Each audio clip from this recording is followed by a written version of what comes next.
आप देख रहे हैं डिफेंस इंटेल HQ और मैं हूं समीर। आज हम एक ऐसी टॉपिक पर बात करने वाले हैं जिसे हर भारतीय को जानना चाहिए। इंडियन आर्मी की शुरुआत कैसे हुई। दोस्तों, इंडियन आर्मी की हिस्ट्री आज की नहीं है, ये एक दिन में नहीं बनी। इसकी जड़ें 1600 से लेकर 1947 तक ब्रिटिश राज के टाइम में जाकर मिलती हैं। पहली बार ब्रिटिश ईस्ट इंडिया कंपनी ने 1757 में बैटल ऑफ पलासी के बाद अपना मिलिट्री कंट्रोल इस्टेब्लिश किया। उन्होंने एक कंपनी आर्मी बनाना शुरू की जिसमें ज़्यादातर सिपाही इंडियन थे, लेकिन जो ऑफिसर्स थे वो ब्रिटिशर्स हुआ करते थे। ठीक, कंपनी आर्मी का काम था ब्रिटिश राज के इकोनॉमिक और पॉलिटिकल इंटरेस्ट को प्रोटेक्ट करना, और इसी आर्मी को बढ़ाते बढ़ाते ब्रिटिशर्स ने भारत पर अपना पूरा राज जमा लिया।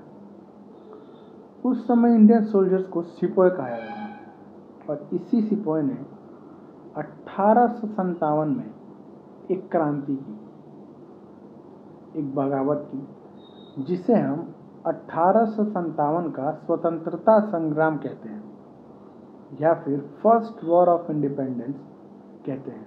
ये रिवोल्ट ब्रिटिश रूल्स के खिलाफ था और इसमें इंडियन सोल्जर्स ने एक इम्पॉर्टेंट रोल प्ले किया, लेकिन ये संघर्ष फेल हो गया और उसके बाद ईस्ट इंडिया कंपनी का कंट्रोल क्राउन के हाथ में चला गया।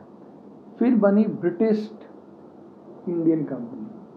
हाँ, फिर जब ये इंडियन कंपनी थी, जो ब्रिटिश ईस्ट इंडिया कंपनी थी, उससे कंट्रोल ले लिया जाता है और जो पूरा कंट्रोल है वो ब्रिटिश क्राउन को दिया जाता है। उसके बाद जो ब्रिटिश क्राउन होता है वो मिलकर बनाते हैं ब्रिटिश इंडियन आर्मी। इस आर्मी में इंडियन जवान थे, लेकिन लीडरशिप पूरी तरह ब्रिटिश ऑफिसर के पास थी।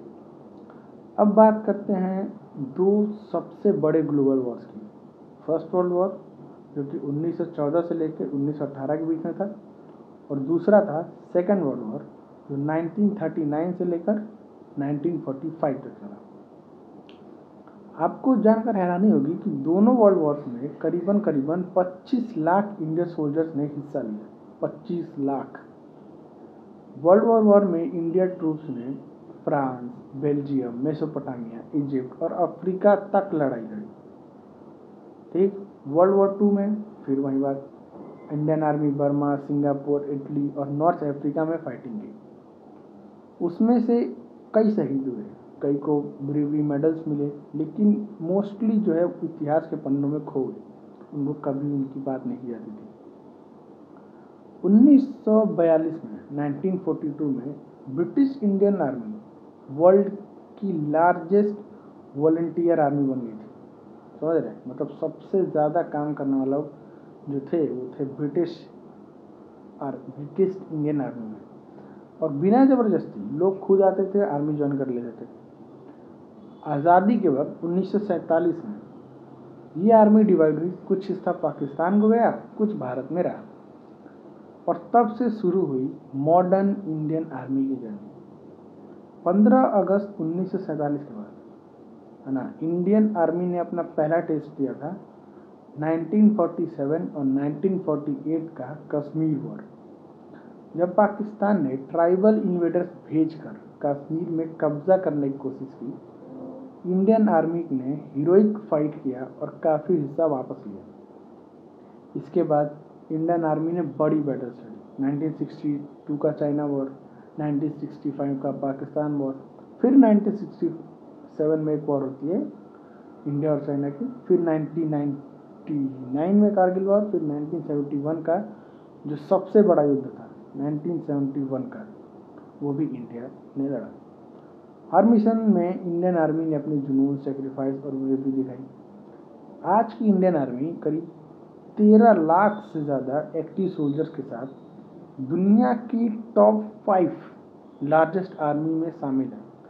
उसके पास है मॉडर्न वेपन, स्मार्ट स्ट्रेटजीज और सबसे बड़ी ताकत भारतीयों का भरोसा। लेकिन इंडियन आर्मी सिर्फ एक मिलिट्री फोर्स नहीं है, ये एक इमोशन है। एक कमिटमेंट है, एक लेगेसी है जिसे हम सबको समझना और रिस्पेक्ट करना चाहिए। आज की वीडियो अगर आपको इन्फॉर्मेटिव लगा हो तो पहले प्लीज़ लाइक करो, कमेंट में लिखो कि आप किस टॉपिक पर नेक्स्ट वीडियो देखना चाहोगे और चैनल को ज़रूर सब्सक्राइब करो। कल हम बात करेंगे इंडियन नेवी के बारे में, कैसी चलती है समुद्र में भारत की डिफेंस फील्ड, है ना। तब तक के लिए जय हिंद और सैल्यूट टू आवर सोल्जर्स।